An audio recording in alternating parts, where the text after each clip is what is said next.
הראשון שלמדתי בניו יורק, ואז ביקשו ממני להישאר וללמד שם. עשיתי שם את הפרימד האמריקאי שלומדים לקראת בתי ספר לרפואה בארצות הברית.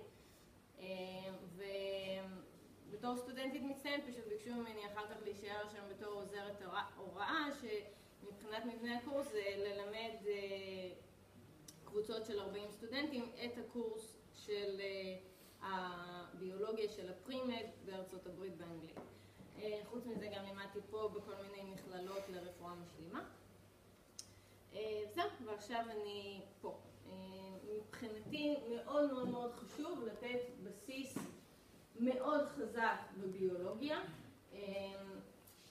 זה משהו שמלווה אותך כל החיים. זאת אומרת, אם קיבלת את הבסיס הטוב ואתה קיבלת את הכלים כדי לחשוב בצורה שהיא מדעית, שהיא ביקורתית, זה משהו שילווה לאורך כל הקריירה.